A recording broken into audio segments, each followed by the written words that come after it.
Madam ভাই আমাকে 1 minute সময় দেওয়া যাবে স্পিকার মহোদয়? মাননীয় স্পিকার আমাকে 1 মিনিট সময় দিন। ভাই বলেছেন যখন তথ্য দিতে হবে 1 মিনিট সময়, বলেন 1 মিনিট।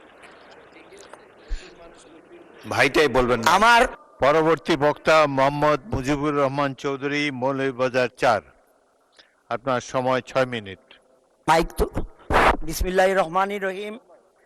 মাননীয় স্পিকার, মাননীয় প্রধানমন্ত্রী, মাননীয় মন্ত্রীবৃন্দ এবং মাননীয় সংসদ সদস্যবৃন্দ, প্রথমে আমি মহান রাব্বুল আলমিনের কাছে শুকরিয়া আদায় করছি। মাননীয় স্পিকার, আমি আপনার মাধ্যমে এই মহান জাতীয় সংসদে দাঁড়িয়ে কৃতজ্ঞতা প্রকাশ করছি আমার এলাকার জনগণের প্রতি, যারা আমাকে সিলেট বিভাগের 19টি আসনের মধ্যে সর্বোচ্চ ভোটের ব্যবধানে বিজয়ী করেছেন এবং মাননীয় প্রধানমন্ত্রী তারেক রহমান সাহেবের হাতকে শক্তিশালী করেছেন। আজকের দিনে শ্রদ্ধার সাথে স্মরণ করছি বীর মুক্তিযোদ্ধা, স্বাধীনতার ঘোষক, বহুদলীয় গণতন্ত্রের প্রবক্তা শহীদ প্রেসিডেন্ট জিয়াউর রহমানকে। আমি আরও স্মরণ করছি যার আদর্শ মননে লালন করে জাতীয়তাবাদী দলের রাজনীতিতে এসেছি, মাদার অফ ডেমোক্রেসি, গণতন্ত্রের আবুসুর নেত্রী, 3বারের সফল প্রধানমন্ত্রী বেগম খালেদা জিয়াকে। মাননীয় স্পিকার, আমার এই আসন চা বাগান, পাহাড়, হাওর আর প্রাকৃতিক সৌন্দর্যের অপার লীলাভূমি। এটি বাংলাদেশের চায়ের রাজধানী হিসেবে পরিচিত। এই অঞ্চল শুধু অর্থনীতির নয়, পরিবেশ ও পর্যটনের দিকে অত্যন্ত গুরুত্বপূর্ণ। এখানে রয়েছে 29টি। মাননীয় সদস্য, দেখে দেখে পড়া অ্যালাউড না সংসদে। আপনি এমনি বলেন, সর্বোচ্চ ভোটে পাশ করেছেন, এক্সটেম্পর বলতে থাকেন। একবার নোটটা দেখে তারপর আমাদের দিকে তাকিয়ে বলতে থাকেন। আমার এলাকায় হাওর, চা বাগান এবং আমাদের এলাকায় অনেকগুলা স্পট রয়েছে পর্যটনের, যেমন হামহাম, বাইকা বিল, মাধবপুর লেক এবং হামহাম জলপ্রপাত, বাইকা বিল, লাউয়াছড়া। অনেকগুলা আমাদের এলাকায় 29 জাতির বসবাস। তাদের সংস্কৃতি, তাদের ভাষা সম্পূর্ণ আলাদা। আমরা তাদের ভাষা এবং সংস্কৃতিকে সংরক্ষণ করা আমাদের উচিত। আমার এলাকায় পর্যটনের সুবিধার জন্য একটি পর্যটন ট্রেন চালু করলে খুবই ভালো হয়। এবং সিলেট এলাকায় আখাউড়া থেকে সিলেট পর্যন্ত ট্রেন লাইন অত্যন্ত পুরাতন এবং অনেক সমস্যা। আমার মনে হয় যে কোনো সময় অ্যাক্সিডেন্ট হইতে পারে। এই বিষয়ে সরকারের পদক্ষেপ নেওয়া প্রয়োজন।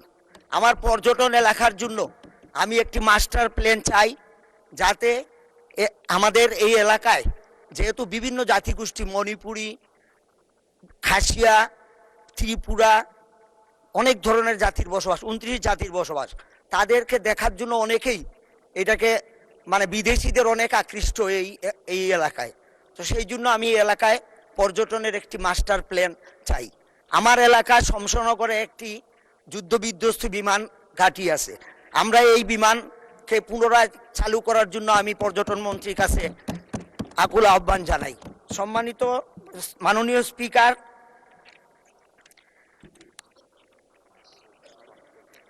স্বাস্থ্য খাতের উন্নয়ন বিষয়টি অত্যন্ত জরুরি। পর্যটন হওয়ায় আমার শ্রীমঙ্গলে বর্তমানে 50 শয্যা বিশিষ্ট একটি হাসপাতাল আছে, এটাকে আমি 100 শয্যা বিশিষ্ট করতে চাই। এবং কমলগঞ্জেও একটি 50 শয্যা বিশিষ্ট আছে, এখানে আমরা 100 শয্যা বিশিষ্ট হাসপাতালে উন্নীত করলে এলাকার মানুষের অনেক উপকার হবে। সম্মানিত মাননীয় স্পিকার, আমার এলাকায় শ্রীমঙ্গল থেকে শমশনগর, কমলগঞ্জ শমশনগর হয়ে চাতলা বর্ডার পর্যন্ত যে রাস্তাটা, এটা ছোট একটা রাস্তা, এটাকে যদি 4 লাইন বিশিষ্ট করা যায় তাহলে এই বিদেশ থেকে, ইন্ডিয়া থেকে যে রাস্তা দিয়া অনেক বাণিজ্য সুবিধা হবে। এই জন্য আমি এই রাস্তাকে 4 লাইনে উন্নীতকরণের জন্য আশা পোষণ করছি।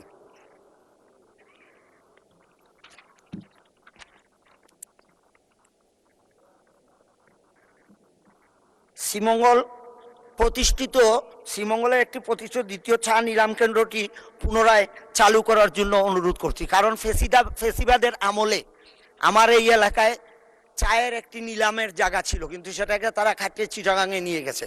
আমরা এটাকে আবার পুনরায় চালু করার জন্য জোর দাবি জানাচ্ছি। আমার এলাকায় ইদানিং পরিবেশকে নষ্ট করে যেভাবে রিসোর্ট তৈরি হয়েছে প্ল্যান ছাড়া, এবং এটা সরকার কোনো এটা থেকে রেভিনিউ পাচ্ছে না, পাহাড় কেটে বিভিন্নভাবে রিসোর্ট তৈরি করা হয়েছে। আগের যে আমার আগে যিনি এমপি ছিলেন উনি একটানা 37 বছর এমপি ছিলেন, যার ফলে স্বৈরশাসনের মানে স্বৈরশাসন কিভাবে হয় সেটা শ্রীমঙ্গল কমলগঞ্জের মানুষ হাড়ে হাড়ে টের পায়। উনার যেটা মন চায় সেটাই উনি করছেন।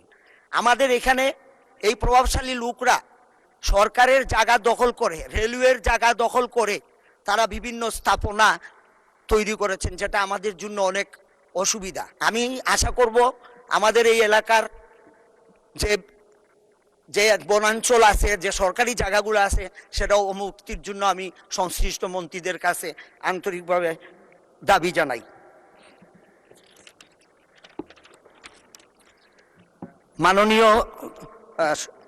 মাননীয় স্পিকার, আমার এলাকার চা শ্রমিকের জীবনমান অত্যন্ত নিম্ন।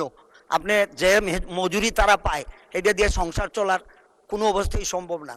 তাদের এই মজুরি এবং তাদের সামাজিক উন্নয়ন কাঠামো আমি আপনাদের মাধ্যমে সংশ্লিষ্ট মন্ত্রী মহোদয়কে জানাইতে চাই, তাদের ব্যাপারে একটু দেখা দরকার। এইবার তারা আমাদের জনাব তারেক রহমান সাহেব যখন মৌলভীবাজার গিয়েছিলেন, ম্যাডাম ভাই আমাকে 1 মিনিট সময় দেওয়া যাবে? স্পিকার মহোদয়, মাননীয় স্পিকার আমাকে 1 মিনিট সময় দিন। ভাই বলেছেন যখন তথ্য দিতে হবে 1 মিনিট সময় বলেন। 1 মিনিট ভাইটাই বলবেন না। আমার এলাকার মানুষ অনেক সহজ সরল এবং কর্মঠ।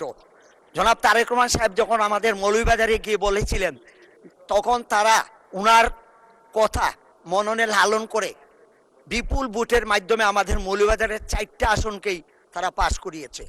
এই জন্য আমরা তাদের কাছে ঋণী। আমি চাই চা জনগোষ্ঠীর উন্নয়ন হোক এবং নৃগোষ্ঠীর উন্নয়ন হোক। আমাদের এলাকা পিছিয়ে পড়া এলাকা, 55 বছর আওয়ামী লীগ শাসন করছে, কোনোদিন বিএনপি এখানে ক্ষমতায় যাইতে পারে নাই।